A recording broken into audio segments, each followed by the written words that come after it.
My name is François Perrin. I'm executive director for the studio and senior producer on the new project. I was one of the first ones to start in Ubisoft Montreal. I believe that I was number 56. Since '97 to now, the company changed.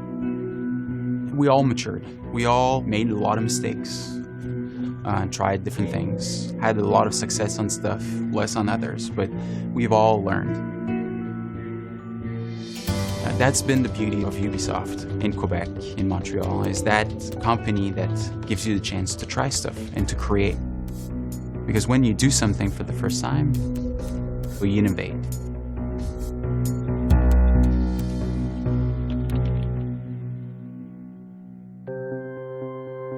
So these are actually quite old memories, you know. It's few pages, you know, of design research I've saved. I remember the first time seeing AC1, it was mind-blowing. I've never seen, you know, a character touching the world in such a unique way. I've never seen a world that was so detailed and so rich. We had no engine, so we built our own engine from scratch. And all we had to go on was our taste.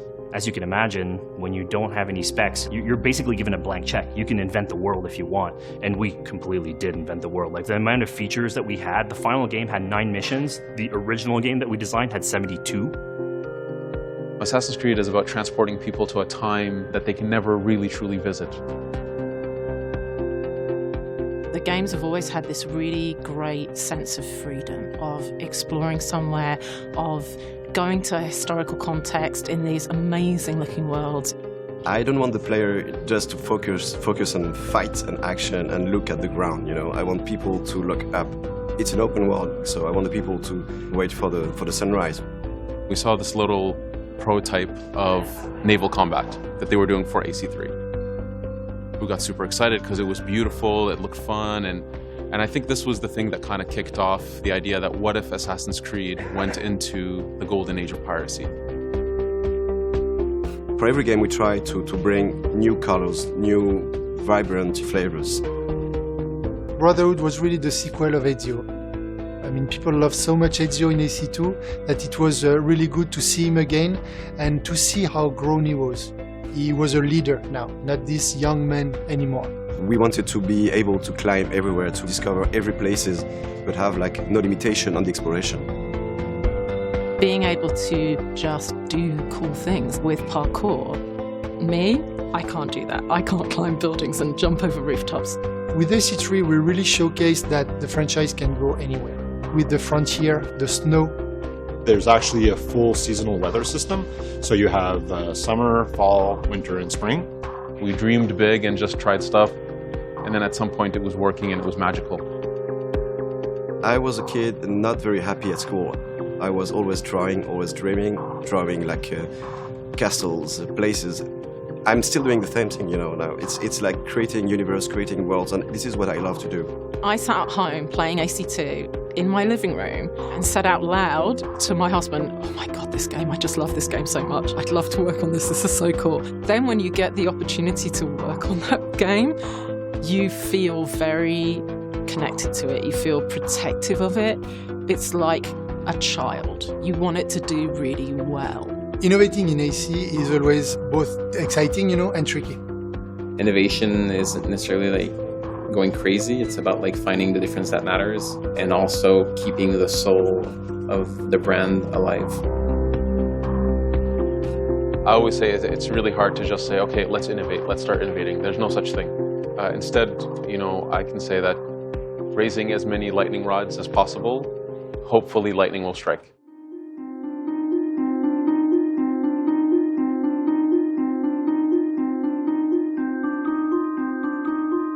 Every year we take risks.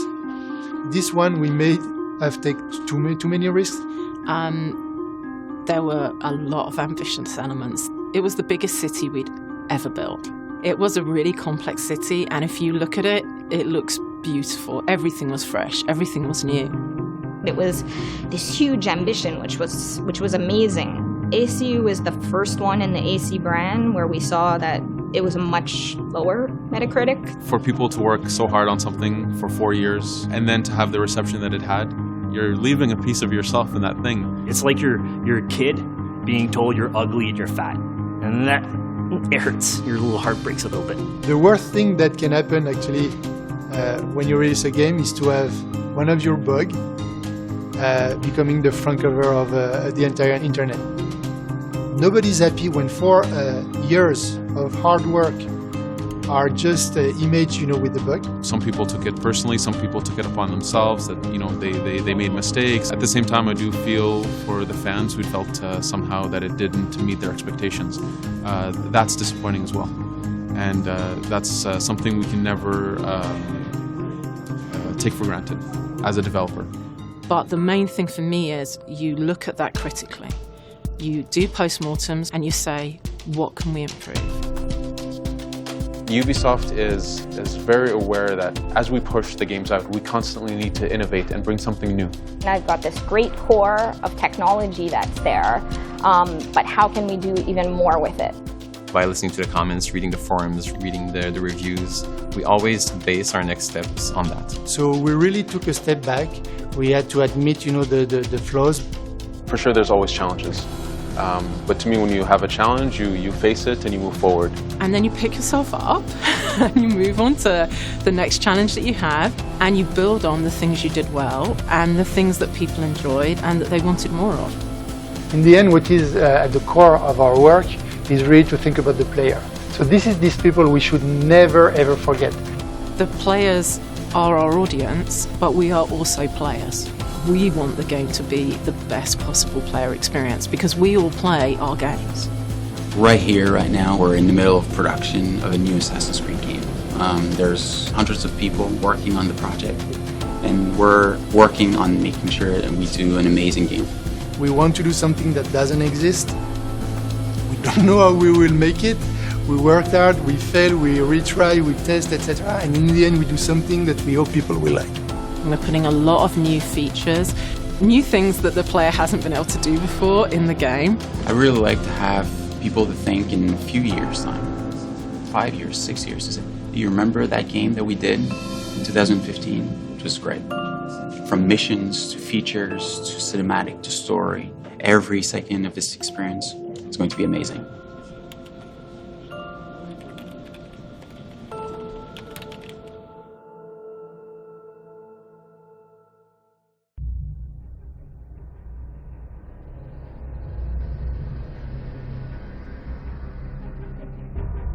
London, 1868, the center of the industrialized world. Profits see progress while workers never sleep.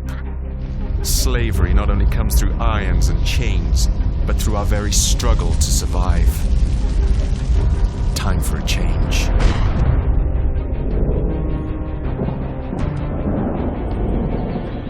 Enough of those who seek only their own gain. We're amidst an industrial revolution.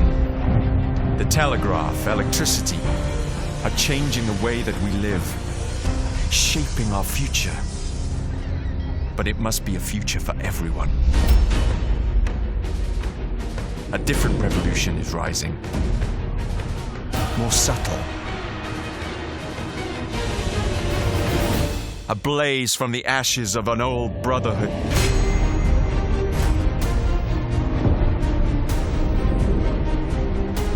We shall rise. Street gangs will be our armies. The slums our fortress.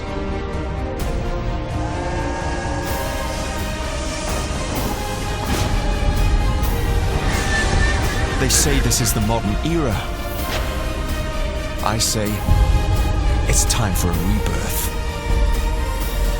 And we shall lead the way.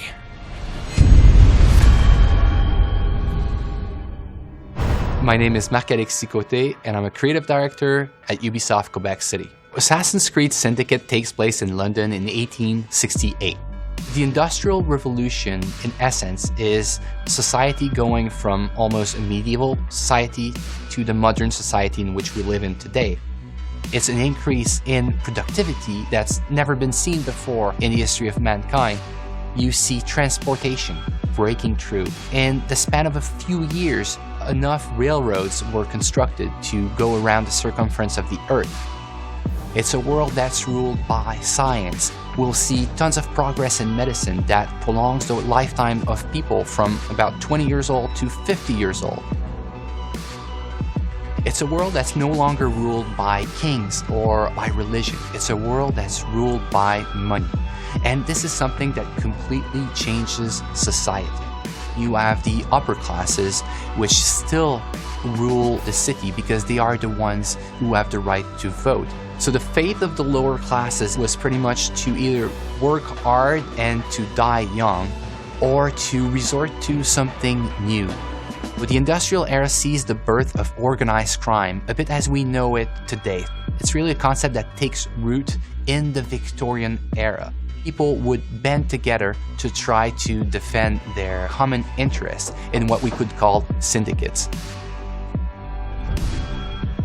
So the new assassin of Assassin's Creed Syndicate, his name is Jacob Frye. Jacob is a born and raised assassin. He's going to have allies that are the street gangs of London. Evie is twin sister of Jacob. She's the more calculated, the more rational personality. She's the one that's going to guide Jacob through his quest to free up London. Jacob will always approach the situation with a really hands-on and head-on approach. So he will be more brash, more brutal, more confrontational. He's all about the thrill. He's all about the chase.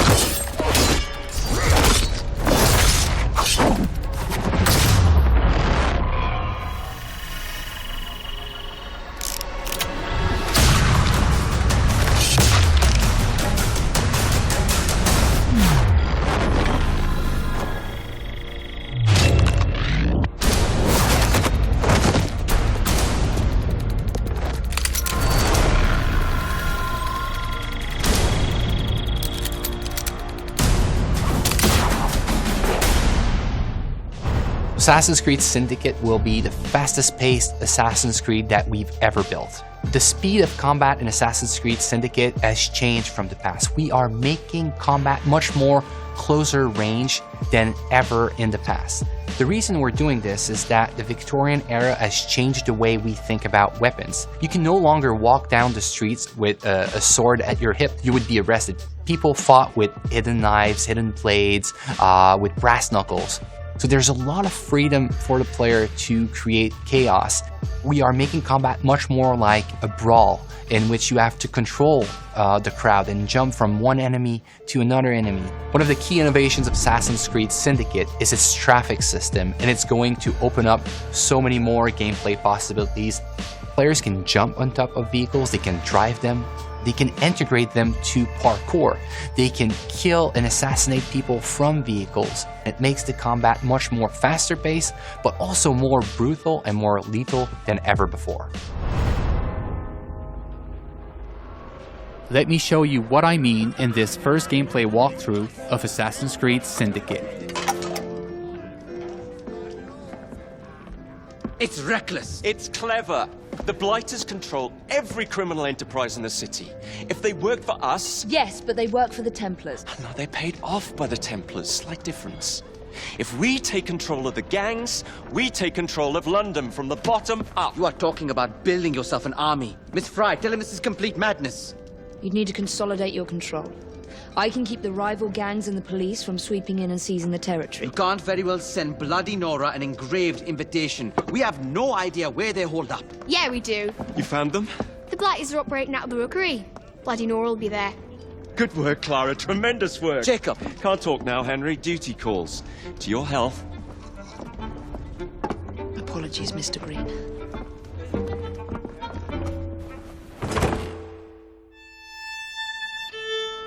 We are now in the city of London, one of the 7 boroughs that you'll experience in Assassin's Creed Syndicate.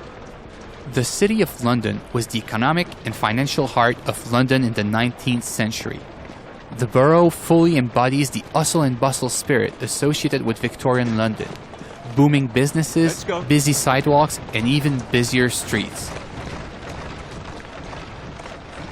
New to our game are iconic modes of transportation, including trains and carriages. Omnipresent in Victorian London, carriages will change how you play Assassin's Creed. You can take the reins and traverse the city faster than ever before. You can also hide in them, adding another tool to your stealth game, or run over targets and enemies. The possibilities are endless. In this mission, Jacob wants to take over one of the Templars' control gangs in order to build an army against the Templars that run the city. To do so, he will need to conquer the borough by dislodging the enemy gang from their stronghold. Not unlike big cities today, rich and poor share the same environment. Even the richest neighborhood, like Westminster, had areas where the police would not dare set foot. These slums were where street gangs ruled. With the simple push of a button, we'll activate stealth mode as we are entering enemy-controlled territory. Also new to our game, the rope launcher will change the way you navigate throughout the city. With this new tool, you can climb the highest building in seconds or zip line from rooftop to rooftop.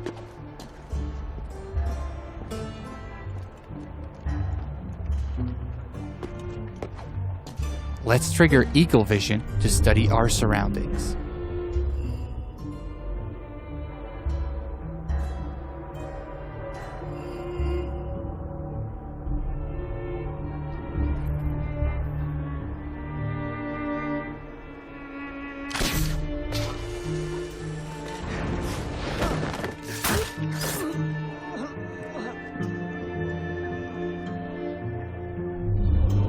We can see that one of our allies is in trouble. Let's give him a hand. We first need to eliminate the lookout to make sure he doesn't call reinforcements. The throwing knives will take him out silently.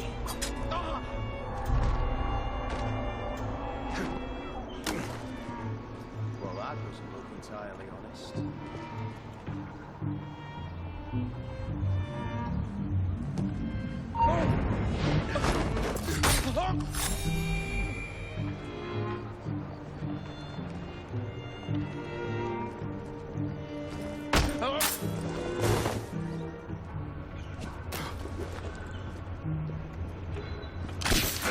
We are facing a lot of enemies, so the head-first approach is probably not a good idea.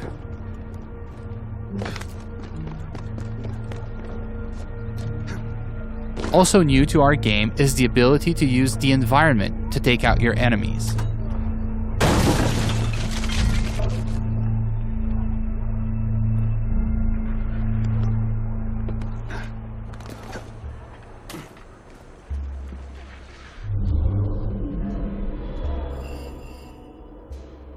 Another one of our allies is in trouble.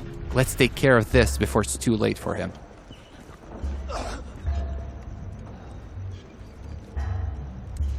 Are you in danger, citizen? You don't look the slightest bit disreputable. Please don't start any trouble. Here now.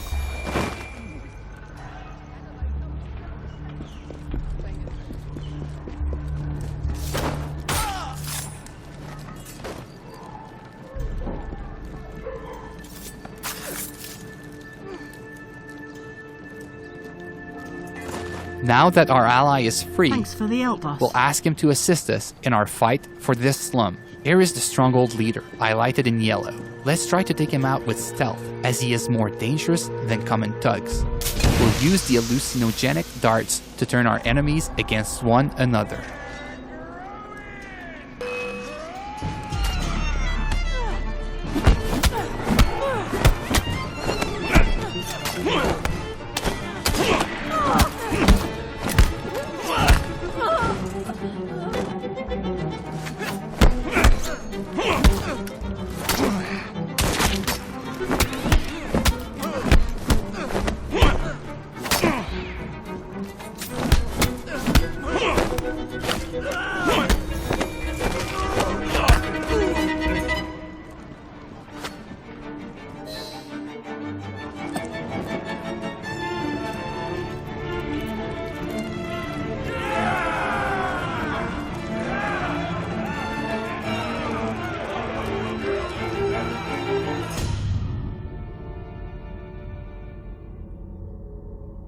This slum is now won, and your gang occupies the territory. Well, well. The assassins have come crawling out of their holes, have they? Damn it, boys! Deal with this! We were caught in a trap orchestrated by Bloody Nora, one of the 7 Templar gang leaders. Her rule of the borough has been one of cruelty and suffering. We need to take her out once and for all. Let's go. Come on.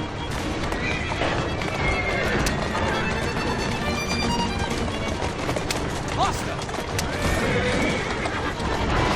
Go. Yep.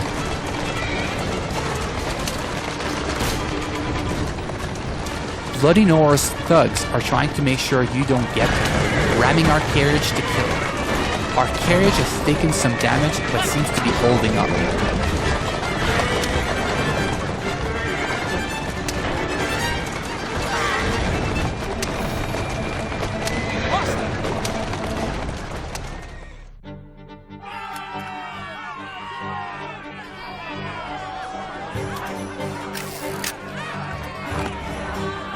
We made it to the gang war, an all-out confrontation between your gang and your rival for the ultimate control of the borough. Jacob feels right at home in these fights, thanks to our new fighting system, as it is faster and more responsive than ever before.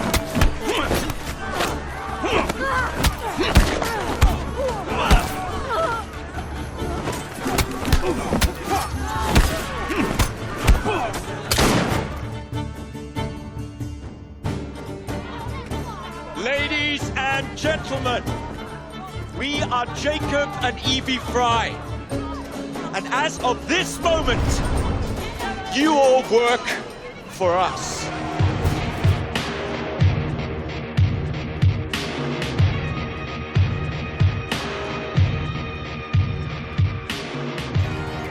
The team is really focused and working really hard for the last 2 years in making sure that we have an amazing and polished single-player experience.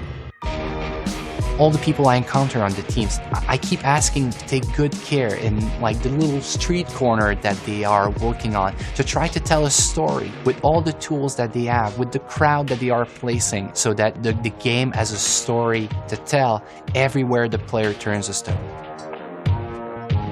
It's an intimate relationship between the player and the protagonist as he relives his life in a pivotal moment in history. It's a completely new kind of Assassin's Creed, that it's respectful of the franchise, but it transforms its gameplay in a way that makes it more fun than ever. I want them to feel like it's the best Assassin's Creed that's ever been made.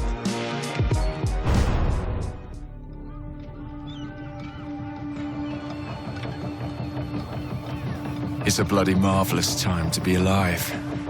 An age of invention. So many clever blokes dreaming up impossible machines, sorting away more gold than Queen Victoria herself. But none of those shillings ever makes it into the pockets of the poor devils whose blood is spilled building this glorious empire. The working class sleepwalks through life unaware of the machine that drives them. Let's wake them up then, shall we?